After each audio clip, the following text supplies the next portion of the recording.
I'm standing on a windy tarmac in Kotzebue, Alaska, a 3,000-person village 20 miles above the Arctic Circle on the Chukchi Sea.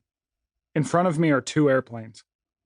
One will soon dump me deep into the Alaskan Arctic, a place that's generally agreed to be one of the loneliest, most remote, and most hostile on Earth. I'm on edge. This impending voyage into the Arctic is one thing, but I'm also no fan of flying, particularly when it's in planes like these, single-engine, 2- and 4-seater bushcraft. Picture empty Campbell's soup cans with wings. Donnie Vincent senses my nerves. He's a backcountry bow hunter and documentary filmmaker on this expedition with me. He sidles up to my shoulder, leans in, and lowers his voice. Most of the pilots up here are whiskey-swilling cowboy mountain men, the type of guys who don't think twice about getting into a bar fight, he says over the freezing gusts. But just so you know, I booked the absolute best pilot I could. Brian is Top Gun. I nod thanks. I'm not telling you we're not going to crash and die, Donnie continues. That is a real risk, okay? But this guy is good, so the odds that we'll be in a plane crash are... My edginess amplifies into existential dread as I cut him off. Okay, I say. Got it. Commercial flying is incredibly safe. The statistics say you're infinitely more likely to die in a crash on the way to the airport than you are in the plane. But this rule does not apply to bush plane flights in Alaska. About 100 of these flights a year end in fire and brimstone, and the FAA recently released an unprecedented warning to Alaskan bush plane pilots after a spike in accidents. This year has been particularly bad. Fierce weather and thick fog and wildfire smoke have been messing with visibility. Donnie tells me that Brian has a colleague named Mike who recently crashed after misreading the weather. Mike was lucky enough to walk away, but the plane had to be rebuilt.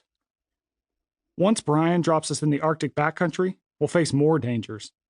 Furious grizzlies, 1,500-pound moose, packs of flesh-craving wolves, wild-eyed wolverines, blood-addicted badgers, raging glacial rivers, violent whiteout snowstorms, sub-zero temperatures, hurricane-force winds, precipitous cliffs, deadly diseases with names like tularemia and hantavirus, swarming mosquitoes, swarming mice, swarming rats, the runs, the barfs, the bleeds. There might be 1 million ways to die in the West, but there are 2 million in the Alaskan backcountry. Our only way out? We'll trudge hundreds of miles across that rugged world until Brian picks us up in 33 days' time. Along the way, we'll be searching for a mythical herd of caribou, a migrating army of 400-pound ghosts that silently roam the Arctic tundra, their gnarled, 4-foot antlers emerging from the crystalline fog only to disappear when the wind shifts. The coming 5 weeks are an all-in proposition. Unlike, say, hiking the Pacific Crest or the Appalachian Trail, deep in the Alaskan backcountry, you can't decide you're too cold and hungry and wander a couple miles off-trail to a highway where you can Uber to the nearest diner for a hot cup of coffee and a stack of flapjacks. There are few, if any, trails. And the closest road, town, point of cell reception, and hospital can be hundreds of miles away. Hell, even death may not be a way out. My insurance policy, unfortunately, does not offer remotely located corpse recovery coverage. None of this sounds anything like my safe, comfortable life at home. And that's the point. Most people today rarely step outside their comfort zones.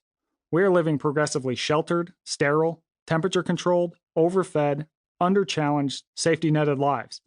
And it's limiting the degree to which we experience our one wild and precious life, as poet Mary Oliver put it. But a radical new body of evidence shows that people are at their best, physically harder, mentally tougher, and spiritually sounder, after experiencing the same discomforts that our early ancestors were exposed to every day.